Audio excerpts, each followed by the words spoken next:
record to this computer. All right, we are recording, so that's a good thing. So this is GRA116. We're going to be talking about path shapes. And I believe we've already talked a little bit about layer masks. So I'm going to start by sharing my screen and going right into Photoshop. Now, in Photoshop, I have a picture that I've loaded, and normally we would do this in class, and I would download this to you. So if you want this image to practice with it later, I can download that or email it to you.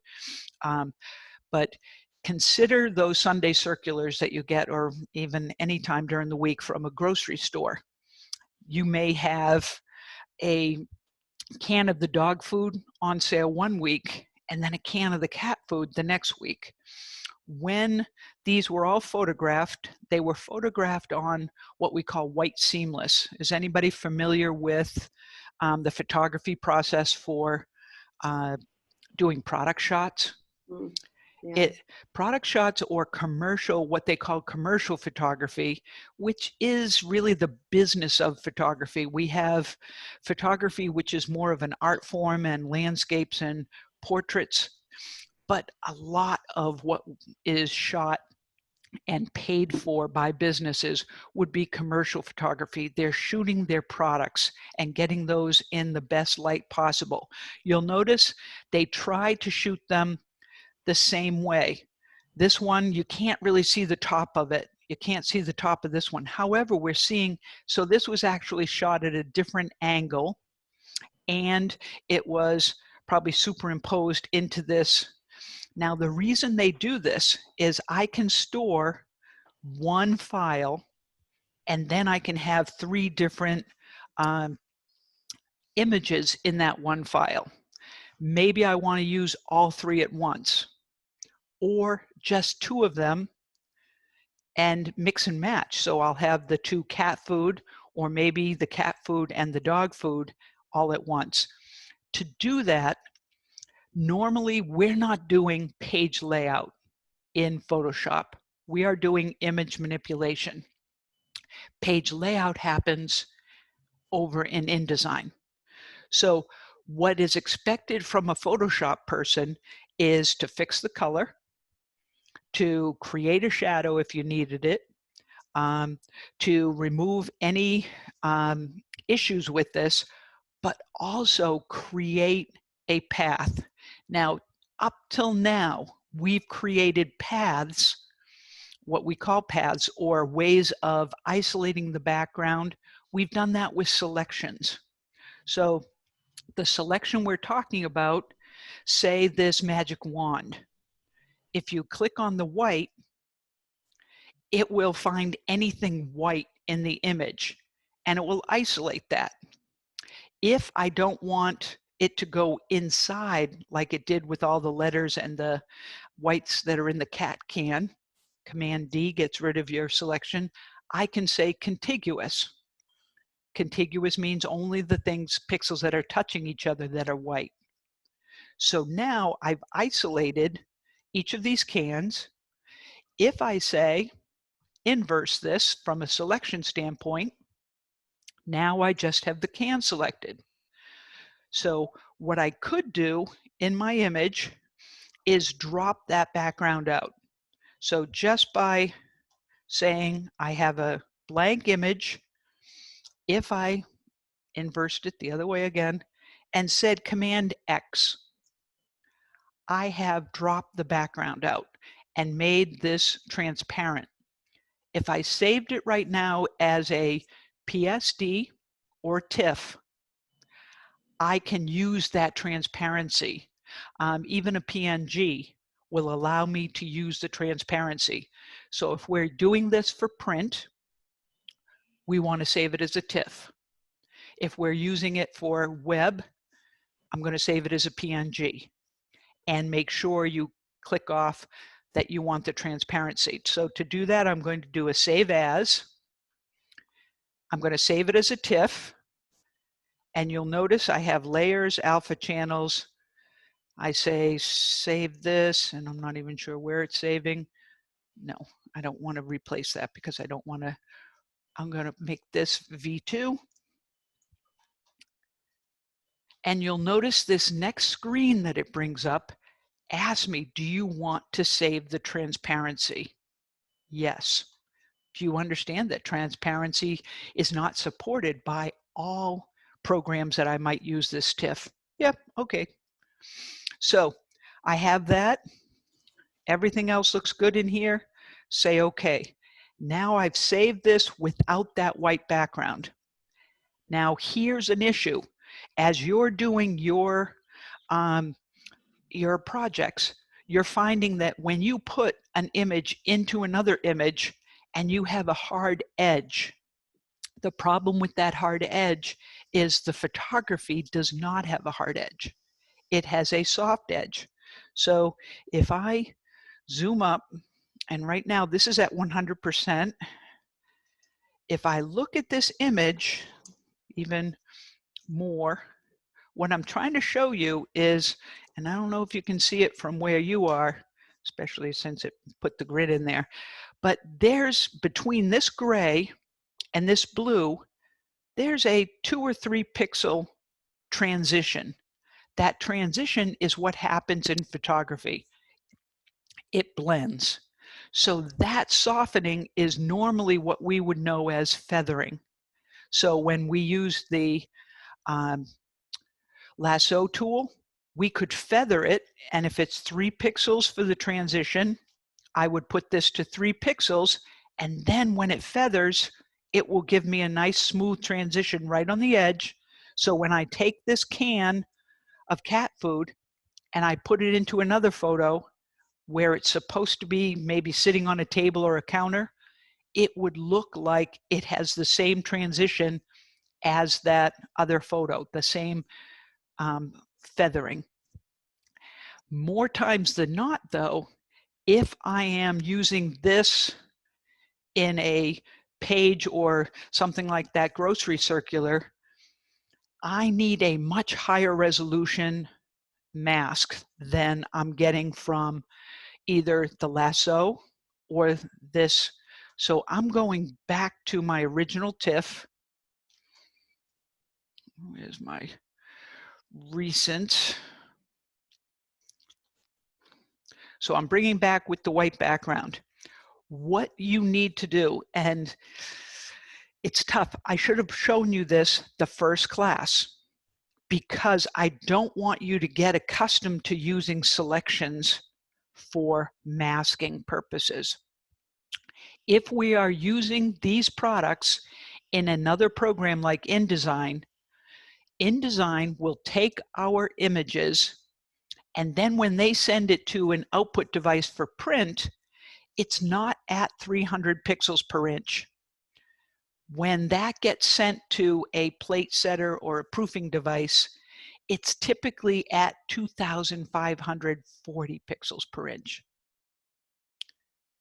Over 2,500 pixels per inch. So we are giving them 300 pixel images, and what we have to do is give them a way of cutting a pixel in half.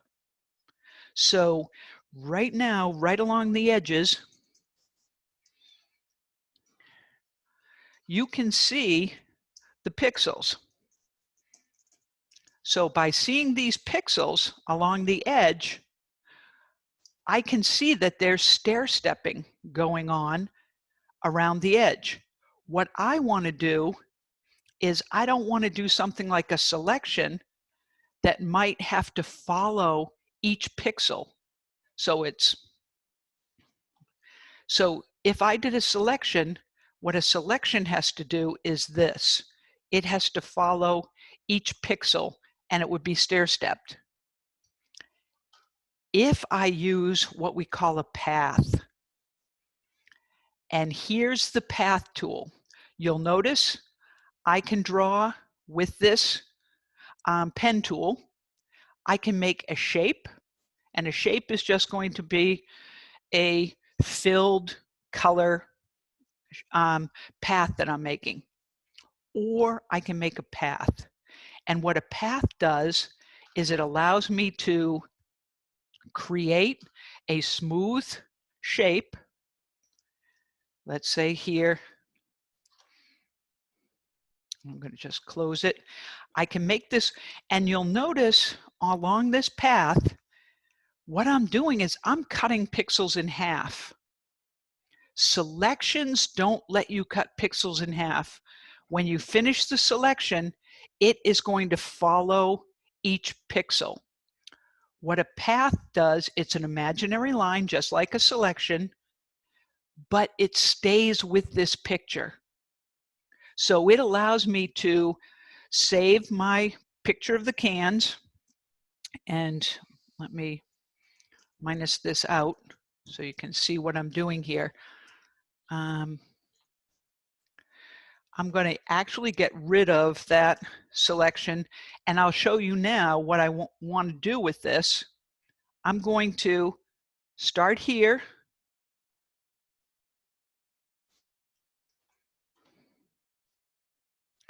Create. Oops. I should have made this one a little bit higher. Oops.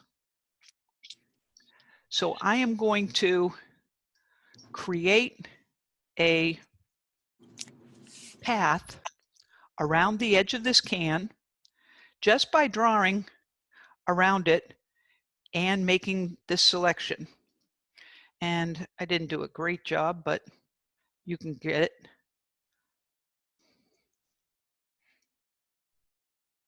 Okay, so I could modify this.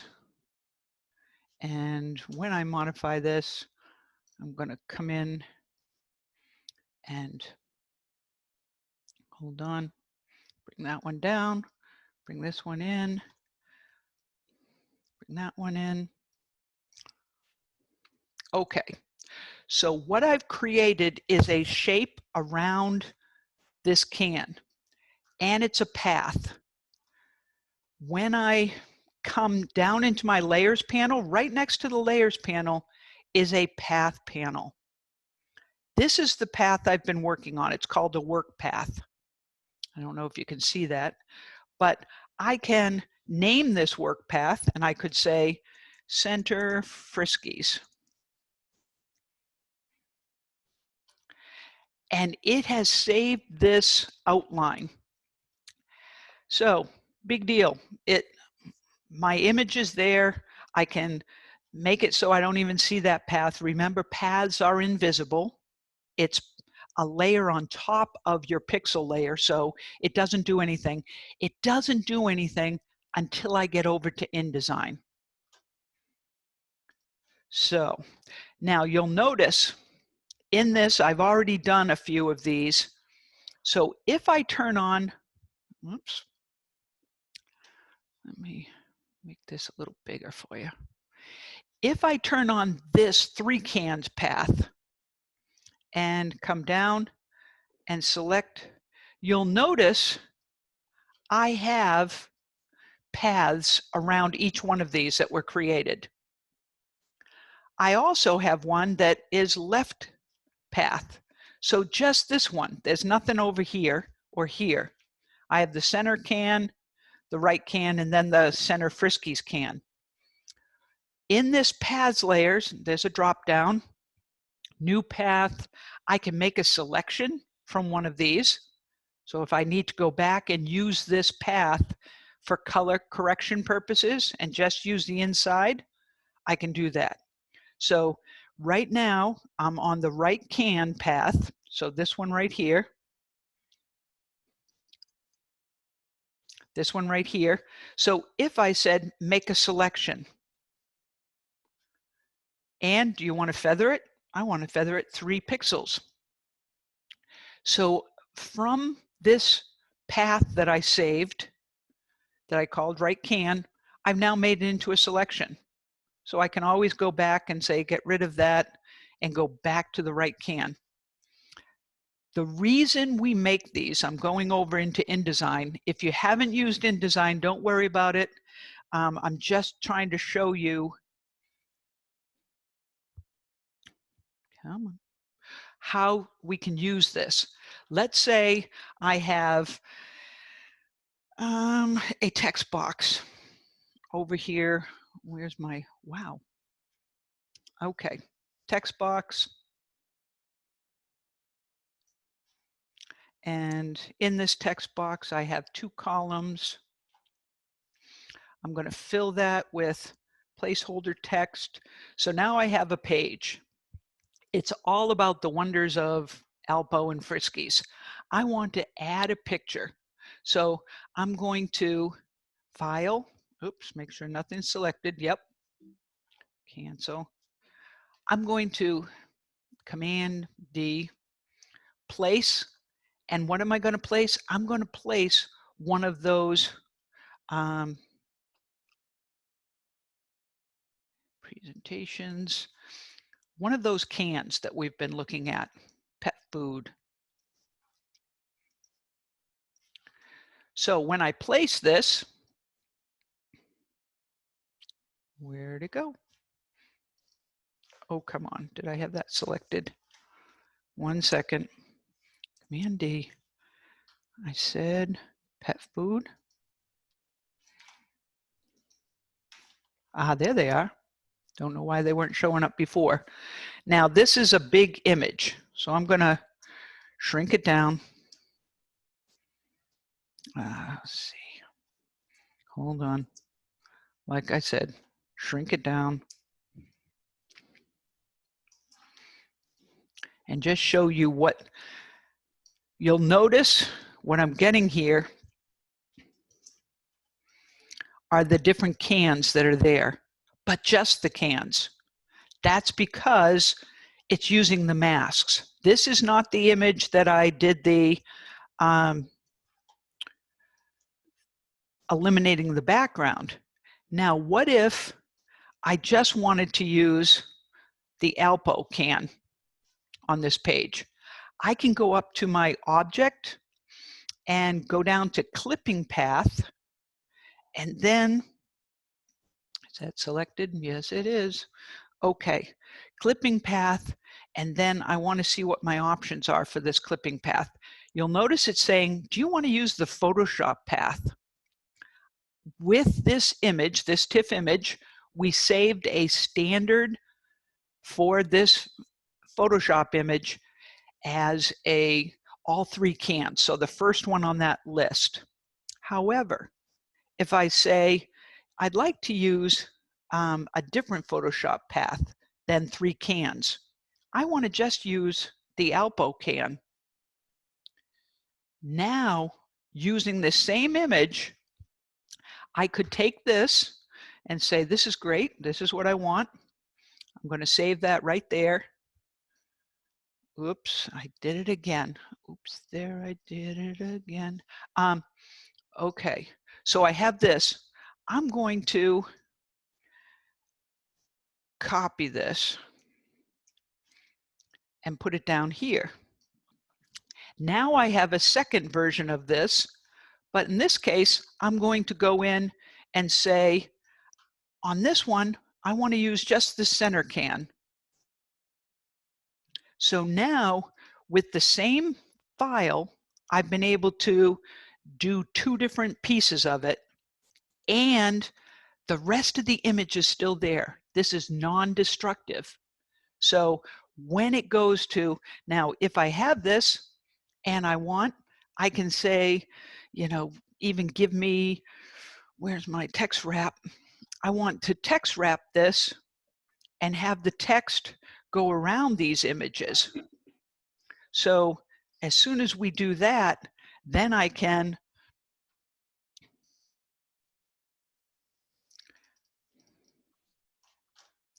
so now over in InDesign, I've been able to do my article all about cat food, dog food, whatever, and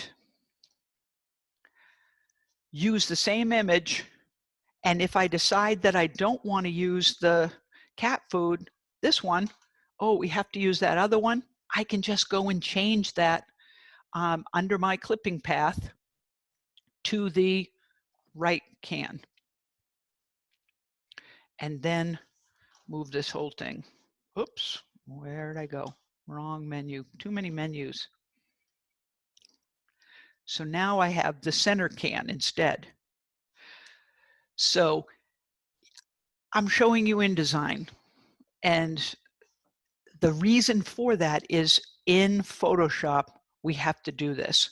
Now, imagine you have that Sunday circular. If you've ever looked at Shaw's or Market Basket or Stop and Shop, they have probably 200 at least different products that they're putting in there. Those product shots were sent to them by the manufacturer. They didn't go out and shoot each product at Stop and Shop that they're going to put on sale. They got a special deal from the manufacturers. So hopefully the manufacturers sent the marketing department at Shaw's a file that already had these paths in it. If they did, the layout artist is going to be happy because they don't have to worry about this. If they didn't send, someone in Photoshop has to create these, because if you don't create these paths and just use selections like I did to knock out the background and make it transparent, those transparent images will have stair steps. It will look jaggy. We need a path. Okay, now I also mentioned that we're talking about shapes. So let me see if I can make this a little bit bigger so we can see the whole image. Down here, you'll notice in the past we've been using selections. We've even used this frame tool before and some of these. Down at the bottom, there's a shape tool. This is if I want to add a box of color. So let's say I'm going to add. However, we definitely need to look at this options bar when you're using this shape tool, because we have 3 different options and they're very different options. If I wanted to create pixels, and the pixels are going to be whatever the foreground color is, I'm going to create a box, and this box is, it's there. It is part of this image now. If I go to my layers, it is inside this background layer. It didn't create a new layer. It didn't do anything like that. So Command Z, if I wanted to have that pink magenta box, I could create a new layer. This new layer is just blank, sitting there. Whoops, it even has a old path still on it. But if I come and say I want to create a rectangle in pixels, now what I've created is this, but these are little magenta pixels. If I come and I say, I'd like to make a rectangle, but I'd like it to be a shape. You'll notice with the shape, it has a fill up here. I can put a stroke. In this case, it's at 0. But then I can create, and it looks like I've created the same thing that I created over here. However, look at your layer. It's made a mask. This is a vector file. This is what you create inside Illustrator. This has 4 anchor points, and at any time I can come over and manipulate this. And so if I wanted to resize it, if I wanted to change something on it, I can select just one of these. Yep. And it's just like Illustrator. So the difference between this pink shape and this one is this is live vectors. I can turn this into pixels just by flattening this layer. But currently, this is a vector shape. This are actual pink pixels. So that's the difference between these. So using this same function, I can do a shape, which is vectors. I can do pixels, which is just going to make pink pixels, or I can make a path. And the path is going to create this invisible line, not invisible, it's non-printing line. I can see it, but it's a non-printing line. And then if I move that, if I just wanted the Alpo logo or the Friskies, I guess I could see this path over here. If I just wanted to see this, I can then save this path and call it square window. And as soon as I save this file, when I go back over to InDesign, hopefully, if I copy that, make another one of these, and on this one, if I go and say for my clipping path, hopefully I now have, nope, it didn't save yet because it was the old one. If I put this in, I should be able to delete that. Let me place. I'm going to place this file, which was saved. Oh, and it's going to be huge. But now with this file, I should be able to go into my clipping path options and go into the square window. And let me change my sizing on this.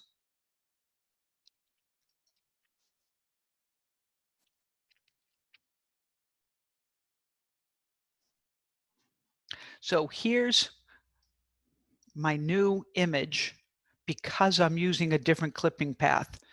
The file is still there.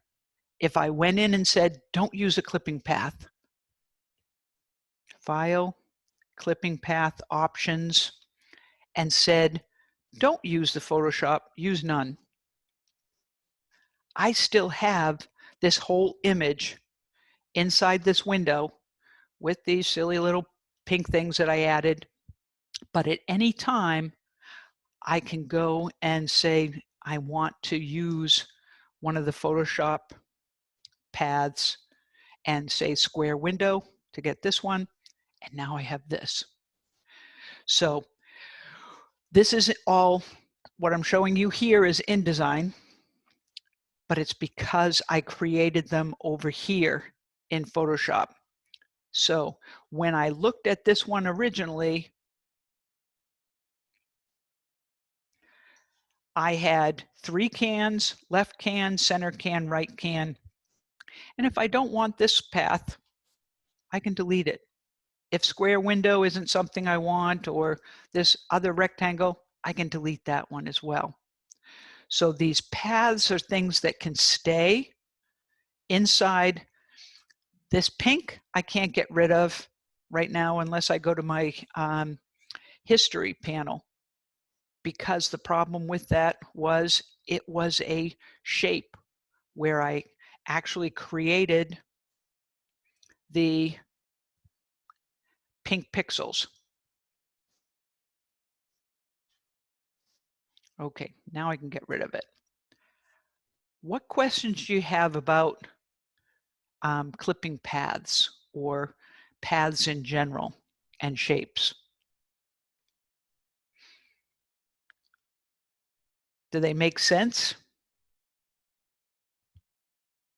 Do you know when you use a path versus a selection? I mean, I guess you only use a path if you're putting it into another program, generally. Generally, that's what you would do, because remember, a path is a vector shape on top of a pixel. So if I send a vector shape that's rounded over to a printing device and there's pixels that it's supposed to be cutting out, it will cut half a pixel or a quarter of a pixel. you will get a beautiful smooth edge. If you don't use the path and you just select the background, get rid of it, make it transparent, then that selection followed each of the edges of pixels, and you will have stair stepping. You will have jaggies around the edge. So a path or a shape, the reason we use Illustrator instead of Photoshop for certain things like logos is that you can infinitely scale them. You can scale them up and they will not go jaggy on you. You will not get the stair stepping jagged saber tooth on the side. If you tried to do that with a pixel image, at some point it just multiplies the pixels and it starts looking like big, huge stair steps, which is not a good look. Okay, so think of paths as being an Illustrator component on top of a pixelized image. That Illustrator image can now smooth out your edges of your pixels because it can actually trim them, trim a pixel in half. Up until now in Photoshop, we can only work with full pixels. This path tool gives us the ability to cut a pixel in half when it goes over to InDesign or anywhere else that can use paths. Okay, and you can turn a path into a selection if you needed to. You can fill a path, and so even if you created a path for your easel, you could then fill it and it becomes a pixelized shape that you could blur, and it makes a nice shadow that you can stretch and distort and do whatever you need to. So it's kind of a nice function to understand that it's there, especially if you understand Illustrator. If you know the pen tool in Illustrator or like to work with vector files, these down here, your rectangle, ellipse, polygon, there's even something called a miscellaneous shape, and you can load other shapes. So leafy trees, wild animals, boats, flowers. I did not load these. But if I wanted to put a giraffe, I can now get an outline of a giraffe, and if I wanted that to become a window, it could. So the shape tool is really just looking at different, and we should have lots of other shapes. So you can import shapes that are out on the internet, but there are actually, there's the other ones on, nope. Normally they give you many different generic shapes like stars and thought bubbles and all of that. And this is the first time I'm not seeing those. Restore default shapes. Let me see if that gives us.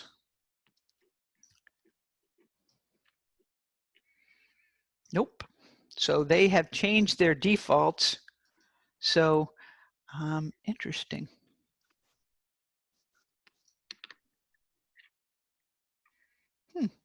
Okay. That's too bad because the thought bubble and some of those were quick and easy things that you could do. So I can create different shapes or import different shapes instead of having to draw them, and then use those as either clipping paths, or once I have this and it's a path, I can say, please fill my subpaths or make it a selection, fill it with, let's say, black. And so now I've made this into a shape that is still, it still has a path to it, but this part is pixels. So I've got a path on top of the pixel layer, which is there. I could just say to this layer, flatten it. And if I flatten this layer, this one right here, on the layer panel, it allows me to merge down, merge, flatten image. So I don't want to merge. I'm going to come up to my layer, mask, vector mask, clipping path, and all I want to do is rasterize. Where's my, there is a rasterize up here somewhere. That one they've moved to. I don't want to merge down because that will merge this black in with the background layer. And so one of these is going to allow me to, where is,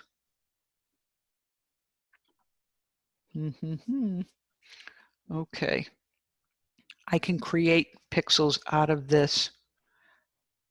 It should be right here. Let me see if it's not a function inside here. So I'm going to do it this way, keeping that open. I should be able to flatten that. Oops, it got rid of my other layer, which is not what I want it to do. One of these will, I can create this, maybe because it's already pixels. When it made the shape, it's this one over here that I'd have to fill with something else. Sorry about this, a little disjointed.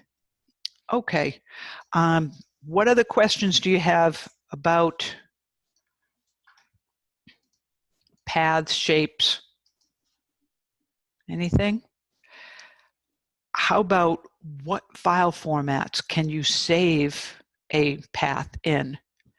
Right now, the only ones that I'm aware of is a TIFF or a PSD. So if you have a JPEG, if I save this image that has these paths of all the different cans in them, it would not save it if I saved it as a JPEG or even as a GIF, or I don't believe it will save it as a PNG either. You won't save these clipping paths, these masks. Another file format that will save it, save as, is an EPS. So if we did a TIFF, it would save it. We did a Photoshop, it would save it. And then a Photoshop EPS. Now, an EPS is typically something we think of when we think of Illustrator files. But in this case, an EPS, what's unique about an EPS is it can have vector files like Illustrator, but it can also have pixel files. So if I were to save this as an EPS file, it can save this as well.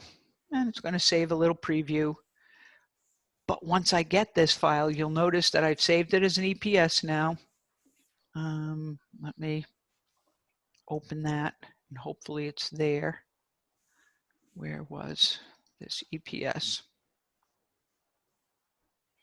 Okay, so here's the EPS, and you'll notice I still have all of these layers in here.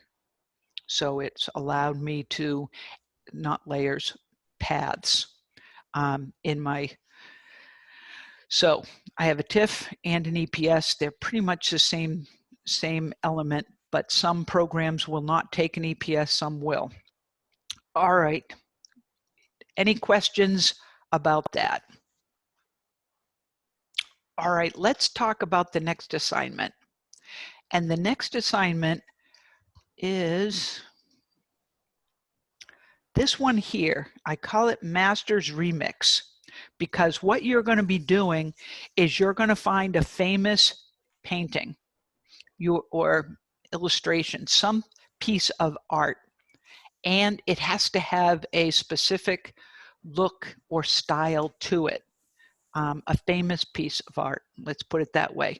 So you are going to locate this high resolution image, famous painting or illustration. You need to write down the artist, their lifespan, when they were born, and if they're still around, great. If not, when they passed away.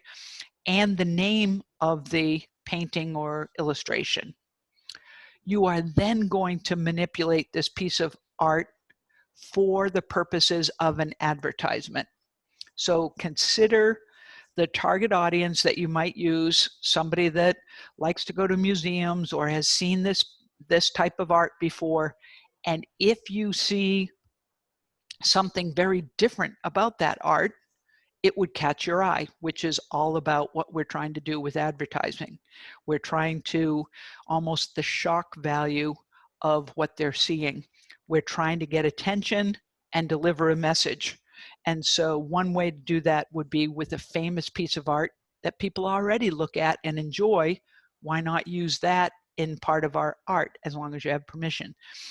So you are going to then, once you've either extended the background or altered the piece, the art, in such a way that it still looks like the same artist did whatever alterations you did. That's the tricky part, and I'll show you some examples. But you are going to rework this masterpiece of art, and then you are going to create an ad around that. So what's the project? You are going to be creating a web ad and a print ad. The print ad needs high resolution.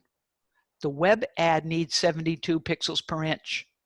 So I'm going to start with the high res ad with the most pixels, because if I'm altering those pixels, I don't want to have to do it twice. And if you work on a 72 DPI image first and then try to use that as a 300, it will be pixelized and jaggy. So we always work on the high res first and then go. One thing, and I could probably add others to this list, but right now, no girl with the pearl earring and no Mona Lisa. Those are the two that I'm saying you can't use for this assignment because too many people have done them. And the Mona Lisa, surprisingly enough, people have done a really good job. The girl with the pearl earring, they really haven't done that much. They've just made an earring ad, and it's like, what did you do that's different? How did you get my attention other than maybe liking that image? So, okay.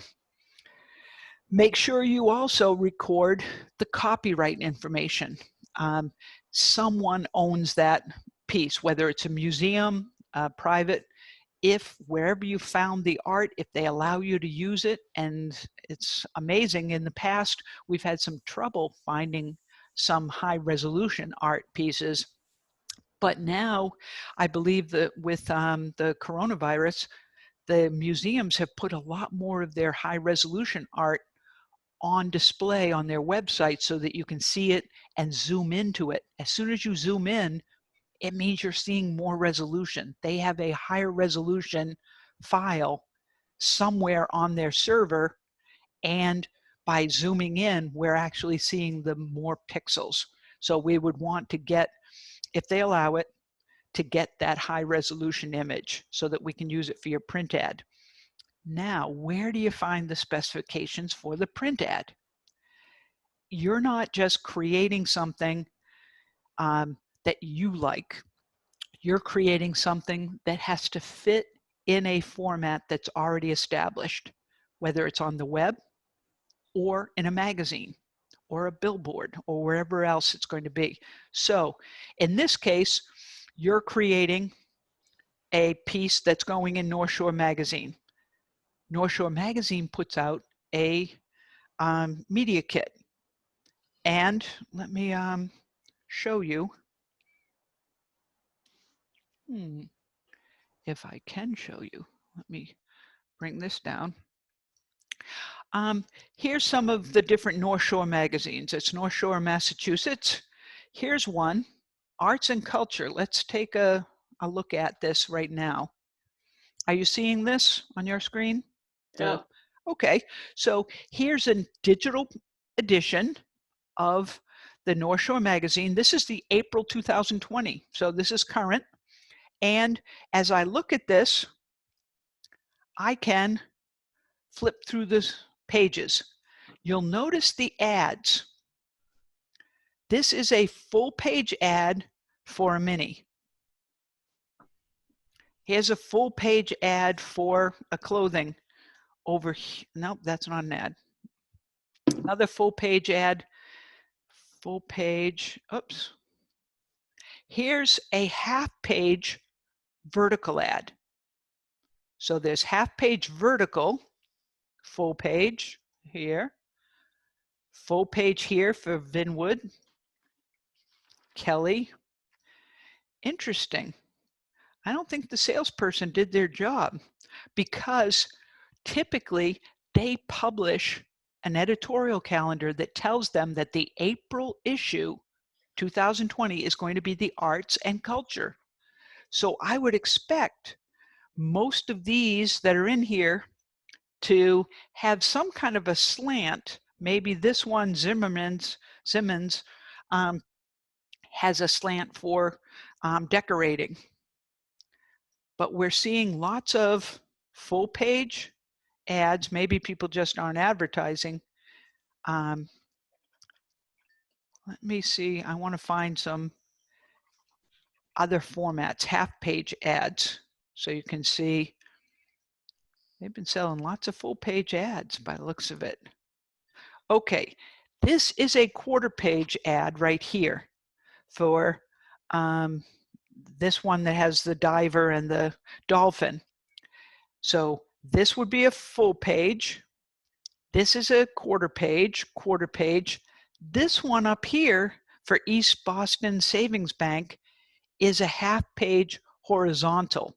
So before we were looking at the vertical, this is a half page horizontal. So now we know if you want to advertise in North Shore Magazine, I can do a full page ad, 8.5, 11, and it's really not 8.5, 11 for these magazines, and they will tell you that. You can do a quarter page ad. You can do half page horizontal or half page vertical. Now, where do we get the specifications? That's where we look for, and this is the 2018 media kit. I didn't download the other one. So hold on. You'll notice right here under the assignment, I gave you the assignment sheet and I gave you the media kit. So what's included in the media kit? They tell you who they are and who they talk to. So these are all the communities they believe are represented by North Shore Magazine. They have 112,000 readers, but they only print 40,000. How does that work? They pass this on. So maybe they think, okay, in each one of these households that we ship it to, there's 2 people. So we get double the readership just from that. Maybe we put it on the coffee table at the dentist's office. We get more readership. You'll notice minimum home value is about 500,000. Your minimum household income is 120,000. So that means probably if there's 2 people in the household, each of them are making $60,000 or more. Average age is between 35 and 64. Most people are married, and a few more women read the magazine than men. All magazines put out an editorial calendar. So in the January-February edition, it's all about weddings and things because they're getting you ready for that June. So anyone who deals with this, caterers, photographers, event planning places, they'd probably want to advertise in the January-February edition. April is always arts and culture and fashion.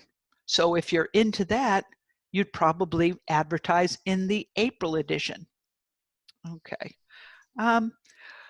Let's look at this. Excuse me.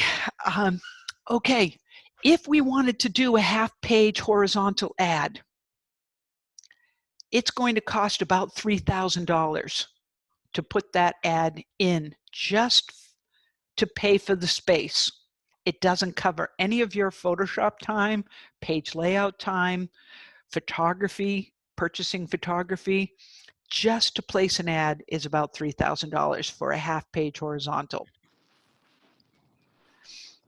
They have a real estate section, and then what was that? Targeted distribution, North Shore rates. Okay, that's the same. We have deadlines. So in the 2018, for the April edition, I would have had to reserve my space by mid-April, January, gotten the materials to them by the end of January so that it can hit the newsstands for the April edition by March 27th. So you can see I'm almost 2 months in advance that I have to do a lot of my work with the customer to start designing and getting these ads ready. We also have digital. So I'm looking at the digital magazine right here, and you can get a subscription just to digital. And you can also put just digital ads. So it just shows up, even pop-up ads or banner ads or any of that. So I'm kind of going through this because you don't have to see all of this, but this section is a section that you'd want to look at as a graphic designer. We can do a full page, which is going to be B. So I look down here, B is 9.25 by 11 point and an eighth. I can do a double page spread. So that's 2 pages. That's what A would be. That's 18 inches because it goes all the way across by 11 and an eighth tall. If I wanted this F size, which is the half page horizontal, 8.5 by 5 and a 16th, or half page vertical, we've got the sizes. It says here, all your images must be CMYK or grayscale and between 300 and 400 pixels per inch. They want a TIFF, a JPEG, or an EPS, or they will even take Photoshop files, which is kind of unusual for most of these places. Proofs, deadlines, ad sizes, all sorts of things. So we're going to create the digital ad and the print ad in the same size.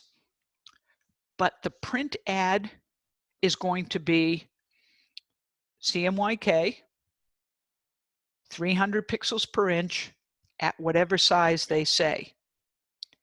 The digital ad is going to be the same dimensions, but it's going to be RGB at 72 pixels per inch. And you need to save it in a file format that is good for the web. So that's either a JPEG or a PNG. And I believe that's specified here, yes. So when you're submitting, you're going to have your original files. I want to see your PSD. I want to see all the layers. But then I need you to give me the PSD for the print ad and your web ad, which will be the PNG, and making sure that the resolution and the color mode is correct. All right. So far, what questions do you have for the next assignment? Do you have any examples? Because are we taking like an old photo and then adding Okay, it inside? Nope, that's good. So let's talk about what we're seeing. Can you see this PowerPoint up here? Okay. This is some examples. So when we look at this, we could extend the background. So this was the original Pablo Picasso. And then you'll notice the person added this section over here and they made it kind of look like color by numbers. Like that's what, and over here they extended it as well. So that could be something kind of Norman Rockwell, the museum's right out in Sturbridge, did a lot of covers for Saturday Evening Post. And you'll notice here's one of the covers, and he did lots of watercolors. But here they've extended this and added this section with the woman and something on the wall. And you'll notice this woman, this arm that they added, the newspaper, it all looks like the same textures, the same colors. It looks like the original painting or art. That's what you're going to be doing, is if you extend the size, add something to it, it needs to look like the artist did it. So you're going to be using color correction. You're going to be using your retouching tools. You will try to use filters, thinking, oh, I'll just put a watercolor filter on and it will look just like Norman Rockwell. It won't. And so, but experimentation is your friend. You're going to want to do that. Whistler's Mother, this picture, they added a little section in here, which doesn't all. Here's one where this was the original picture right here, and they just look exhausted. So it made a perfect ad for a treadmill. They added this background with the sky and this, and then they put the treadmill into it. So they made it almost twice as wide as the original. This piece also, they added this whole section over here. So we are trying to sell something in it, like an ad for something. Correct. You're creating, and that's part of any good graphic design or ad, is coming up with a concept that relates your headline to the artwork that you're using, but also to the product or the company or the service that you're providing. So in this case, Remington did a lot of these Western type, but they made it look like it was part of a new movie set. Here, Leonardo da Vinci, the only piece of this that they found was this piece right here, and sort of a study of human anatomy, but they could make it, no, it was part of a bigger thing teaching you how to do a cartwheel. So here they've added, extended the wall and put graffiti on it. Picture of a candle, and now the candle is actually burning the wood frame and going up. You always wondered what those portraits that they had, normally they cut them off halfway and just show them from the belly button up. This is what they're wearing down below. And so they extended these. And if that was in an ad, it would probably make me stop flipping the page to say, what the heck? This woman, this picture stopped right here, so they've added the dog and another picture of the woman over here. You wonder why why he's screaming? Because there's a whole bank of speakers right next to his head. This one, the mother and the daughter, it's from here to here, the original. They extended the beach, put a bomb on it, and then they put up in the sky a plane. This one's just wrong. The David, but you know what that's advertising? Ronald McDonald. And all of these dogs playing cards, we can make into a Guinness ad. If you see here, they all have Guinness Stout. Creation of Adam. Normally you wouldn't have this Nokia phone here, but they put the Nokia phone in and they made it look like it was stone or it belonged in there. And then on the screen where the fingers are touching with the creation of Adam. Jan Steen, Rock Like an Old Mad. So they've added a amplifier down here and some wires to make it look like it was a electric guitar. Escher's famous for those revolving images. And so here you've got the hands drawing the hands. They made it into a pilot ad. So The hands are actually drawing themselves a Bic and Pilot. Okay, what's Van Gogh famous for? He had a little bit of depression, bouts of depression. So we made it into a Prozac ad, and you'll notice when they added the top, all the swirls and everything are still in there. Christina's world, there was a farmhouse up here, and it always looked like she's just crawling towards this farmhouse. What's going on? Andrew Wyeth made it this, you know, depression era image that was famous, and she's really just thirsty. She wants her bud. We see Salvador Dali was known for these stretched images or these melting images, and so here we have an iPod, and they melted the iPod onto this image. We have a Sony ad where we've put the TV. That one's not that great, but the Thinker. Maybe it's a Pepto ad and we put them onto a toilet instead. This one is blank. Maybe yours is going to go here. The Praying Hands from Dower. She made it into an ad for You're Free, You've Got a Choice with doves. A Marguerite tried to make the famous people that are always thinking about peace, like Mother Teresa, Mandela, and put the same textures into them as the original paintings. Here we have the reader, is what this is called. Now we have the listener. And I'd probably even make this a little lighter to match the tone or the colors. But if Apple wanted to use this to show how people are doing audiobooks now, they could do that. Target ad. All of these wafy women are laying around. Why? Because they have the flu.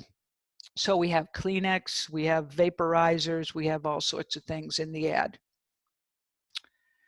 Here we have a convention back in the old days, in Roman days, Greek days, and now we have it as an iPad. And in here, there's a lot of people with iPads. You can't see it because it's smaller, but Lady Chatterley's Lover. And Lady Chatterley's Lover, and we've got this picture, made it into the text, and she's got a sword now in the head. One of the students thought that was funny. Janie had a funny sense of humor. Another Marguerite, we're famous for putting these clouds and things inside something else. JetBlue, and like to stair step or make these repeated patterns. So the gentleman with the apples or the bowler hats that are coming down in a lot of his artwork. So he sort of played off on that with the JetBlue images. Here we've got this image, but now we've made it into Farmville and put the little characters from the Farmville game in there. We've got Mona Lisa, and if you've ever seen the Mona Lisa, it's in the Louvre, and you get up kind of close to it. They have it roped off, but you can see that it's all cracked. They've tried to restore it as well as they can, but just from humidity, it's now under glass in a low. So what could she have done? She could have used Eucerin and made all the cracks go away. This side's cracked, this side's nice and smooth. Okay, we've got, looks like a Maxfield Parrish or somebody, but we've made it into a Sam Adams ad. And the texture of these bottles, the texture of everything that's in here has to have this same light. It has to have the same feeling as the original image. That's part of what we're doing here. This student took this and extended it, just made a bigger off to the side, and then drew these to extend the tree and finish the tree off. This was the original, but now there's a place for some text, Maybe it's for an Apple ad. So they made a new Apple over here and made it look like the Apple logo. Nighthawk, they normally, it's just these three people sitting at the bar with the gentleman that's working on them. They made it into a Nintendo ad with all of the different Nintendo pieces. The Attack of the 50-Foot Woman is a huge poster that was made for this movie, this Wild. And so Manella, he created this ad from this piece of artwork, but he made it for Boston and his shirt store. So he put this, I even have this as I can show it to you, pieces and parts, but he put the Sitco ad up there. This monk sipping wine, made it into a Dom Perignon ad and extended the background. You notice that this background and the table wasn't there. These bottles weren't there. The logo wasn't there. So these are some different places where you can find some of this type of art online, but you can really find it almost anywhere now with the Google search. You're looking for high res.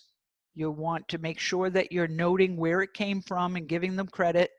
And you also have to learn a little bit about the artist, what the name of the painting is, their birth dates, when they passed. So if we want to look at this image, let me show you the layers of what he did for this. Okay, there's the background. Take the girl out. What do we have in here? So you can see there's a bunch of pieces. Why don't I just, it's not letting me. This is better. Okay, so this is the picture that he started with. And then on top of that, he did some adjustments to the sky, made it kind of a flat color because he noticed the other one was flat. But then he wanted it to match what the original did. And the original made it look this yellowish.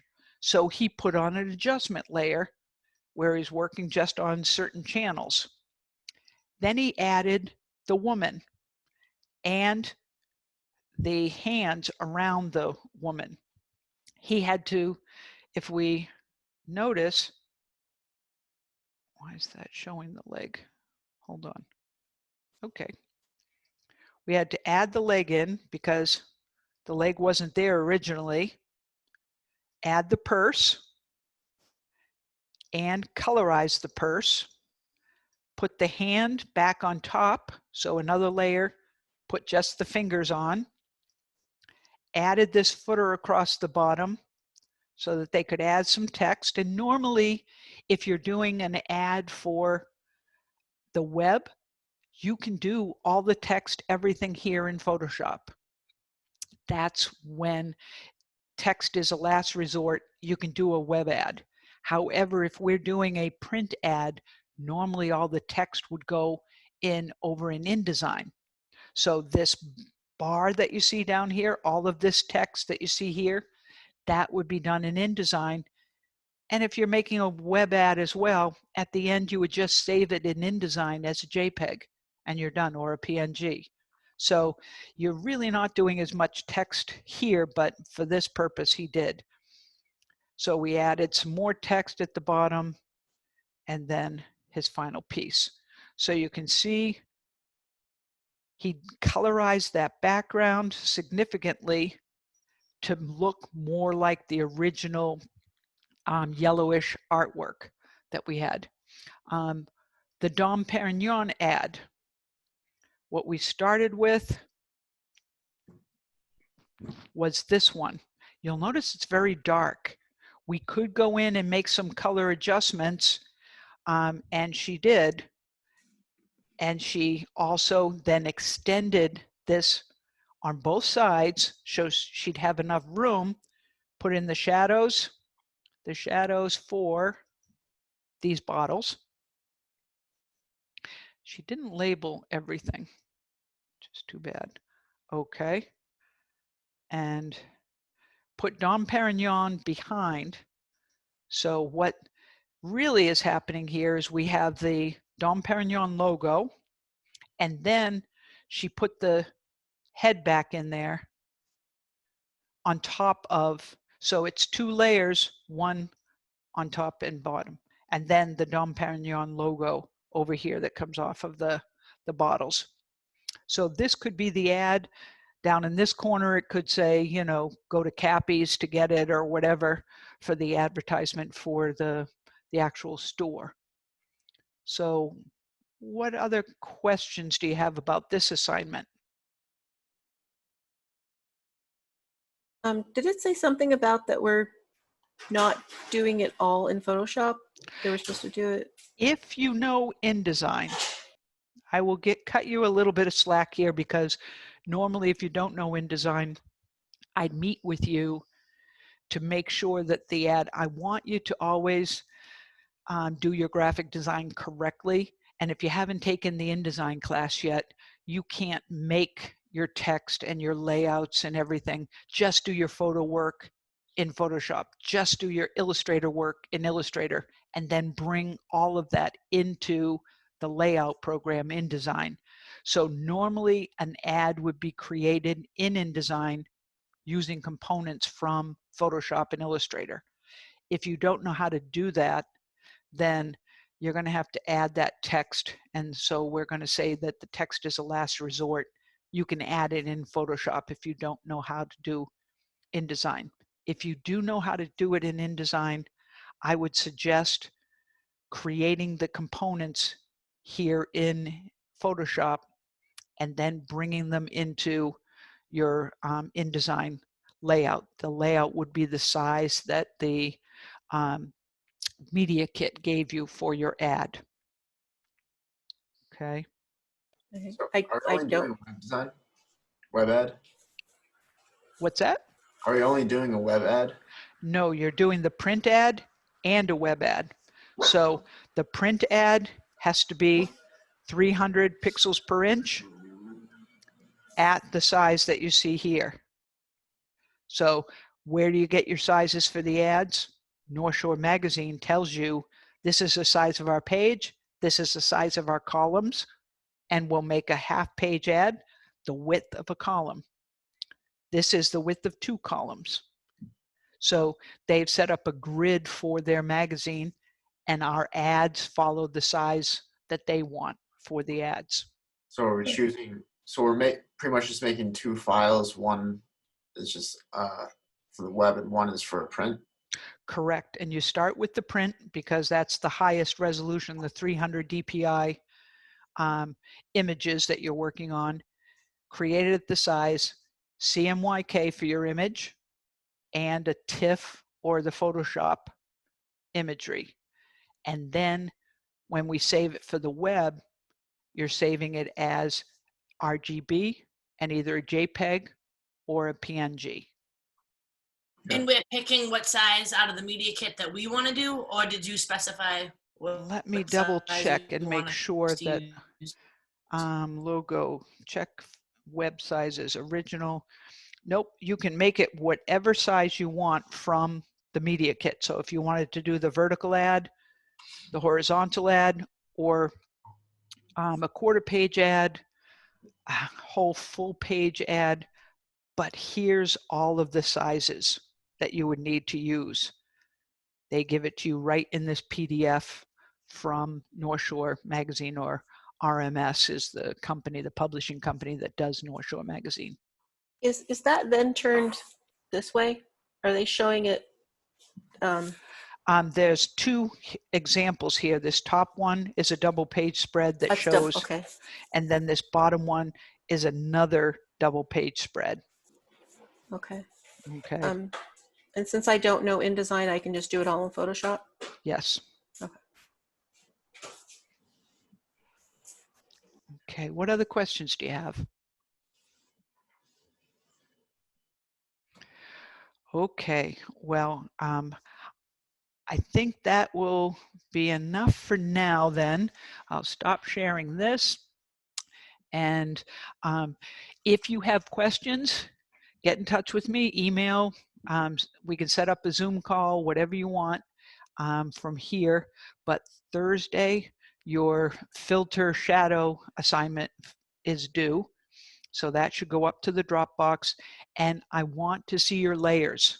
So it needs to be the PSD file. And I'd like to see the individual, how you put it together. Okay, that will help me understand the methodology. Okay, just follow along with the syllabus and what's listed in the, for this week. There was no video or anything like that. You're working on the projects as of now, okay? All right, I will be seeing you next week. We only have 3 weeks left of this class. That's amazing. Okay, so I will be talking to you. If you need anything, get in touch. Okay. Be safe. Thanks, you too. But Bye.